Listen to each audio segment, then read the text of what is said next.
ഹൃദയാഘാതത്തെ തുടർന്ന് തിരുവനന്തപുരം SUT ആശുപത്രിയിൽ ചികിത്സയിൽ കഴിയുന്ന മുൻ മുഖ്യമന്ത്രി VS അച്യുതാനന്ദന്റെ ആരോഗ്യനിലയിൽ നേരിയ പുരോഗതിയെന്ന് മെഡിക്കൽ ബുള്ളറ്റിൻ.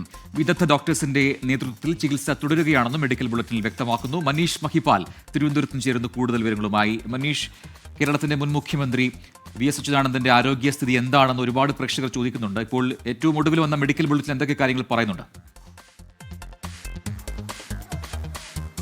ഇന്ന് ഉച്ചയ്ക്കാണ് പട്ടം SUT ആശുപത്രി ഒടുവിലായി മെഡിക്കൽ ബുള്ളറ്റിൻ പുറത്തിറക്കിയത്. അതിൽ പറയുന്നത് നേരിയ പുരോഗതി ഉണ്ടെന്നാണ്. മരുന്നുകളോട് പ്രതികരിക്കുന്നുണ്ട്. ഒപ്പം തന്നെ ആരോഗ്യനില ഇന്നലെ കൊണ്ടുവന്ന സമയത്ത് മോശമായിരുന്നു. പക്ഷേ പിന്നീട് ആരോഗ്യനില മോശമാകാതെ തുടരുന്നതും മരുന്നുകളോട് പ്രതികരിക്കുന്നതുമാണ് ആശ്വാസമായിട്ടൊരു സൂചനയുള്ളത്. നിലവിൽ നെഫ്രോളജിസ്റ്റ്, ന്യൂറോളജിസ്റ്റ്, കാർഡിയോളജിസ്റ്റ് തുടങ്ങിയിട്ടുള്ള വിദഗ്ധ ഡോക്ടർമാരുടെ നേതൃത്വത്തിലുള്ള സംഘം അദ്ദേഹത്തെ നിരീക്ഷിച്ചു വരികയാണ്. അദ്ദേഹം കാർഡിയോ ICUവിലാണ് നിരീക്ഷണത്തിലുള്ളത്. അദ്ദേഹത്തെ ഇന്നലെ രാവിലെ 9 മണിയോടുകൂടിയാണ് മകൻ അരുൺകുമാറിന്റെ വീട്ടിൽ ഉള്ള സമയത്താണ് അദ്ദേഹത്തിന് ഹൃദയാഘാതം ഉണ്ടായത്. അവിടെ വെച്ച് തന്നെ മകളുടെ ഭർത്താവ് ഡോക്ടറാണ്. അവിടെ വെച്ച് തന്നെ അദ്ദേഹത്തിന് പ്രാഥമിക ചികിത്സ നൽകിയ ശേഷം PCR നൽകിയ ശേഷമാണ് അദ്ദേഹത്തെ ആശുപത്രിയിൽ എത്തിച്ചത്. അവിടെ എത്തിയ ശേഷം വീണ്ടും ഒരു തവണ കൂടി ഹൃദയാഘാതം ഉണ്ടായി എന്ന് കൂടി വിവരമുണ്ട്. അദ്ദേഹത്തിന് ഇതിനു മുൻപൊന്നും ഹൃദയാഘാതം ഉണ്ടായിട്ടില്ല.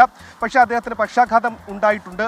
അതിൻ്റെ ചില ആരോഗ്യ പ്രശ്നങ്ങൾ അദ്ദേഹത്തിന് അലട്ടുന്നുണ്ടായിരുന്നു. മറ്റ് ആരോഗ്യ പ്രശ്നങ്ങളൊന്നും ഇല്ലായിരുന്നുവെങ്കിലും VS 9 വർഷത്തോളമായി തിരുവനന്തപുരത്തെ വീട്ടിലാണുള്ളത്. 9 വർഷമായി അദ്ദേഹം വിശ്രമ ജീവിതമാണ്. സജീവമായ പരിപാടികൾക്കൊന്നും ഇറങ്ങാറില്ല. ഭരണ പരിഷ്കാര കമ്മീഷൻ ചെയർമാനായ ഘട്ടം മുതൽ തന്നെ 9 വർഷത്തോളം അദ്ദേഹം ഇവിടെ ഉണ്ട്. ആദ്യത്തെ 5 വർഷം കവടിയാറിലും കഴിഞ്ഞ 4 വർഷത്തോളമായി മകൻ അരുൺകുമാറിൻ്റെ വീട്ടിലുമാണ്, ബാട്ടർ ഹില്ലിലെ വീട്ടിലുമാണ് താമസിച്ചു വരുന്നത്. അങ്ങനെ മറ്റ് ആരോഗ്യ പ്രശ്നങ്ങളില്ലാത്ത ഘട്ടത്തിലാണ് ഇന്നലെ ഒരു ഹൃദയാഘാതം അദ്ദേഹത്തിന് ഉണ്ടായത്. ആശുപത്രിയിൽ പ്രവേശിപ്പിച്ചത്. നിലവിൽ ഇന്ന് രാവിലെയോടുകൂടി തന്നെ 24 മണിക്കൂർ കഴിഞ്ഞെങ്കിലും നിലവിൽ നിരീക്ഷണത്തിൽ തന്നെ തുടരേണ്ട ആവശ്യമുണ്ട്. അതുകൊണ്ട് തന്നെ വെന്റിലേറ്ററിന്റെ സഹായത്തോടു കൂടി തന്നെയാണ് നിലവിൽ നിരീക്ഷണത്തിൽ തുടരുന്നത്. ഇതിനോടകം തന്നെ മുഖ്യമന്ത്രി പിണറായി വിജയനൊപ്പം തന്നെ CPMന്റെ ജനറൽ സെക്രട്ടറി MA ബേബി അടക്കമുള്ള മുതിർന്ന കമ്മ്യൂണിസ്റ്റ് നേതാക്കൾ, പാലോളി മുഹമ്മദ് കുട്ടി, സംസ്ഥാന സെക്രട്ടറി MV ഗോവിന്ദൻ അടക്കമുള്ള നിരവധി കമ്മ്യൂണിസ്റ്റ് നേതാക്കൾ അദ്ദേഹത്തെ സന്ദർശിക്കാൻ വേണ്ടി എത്തിയിട്ടുണ്ട്.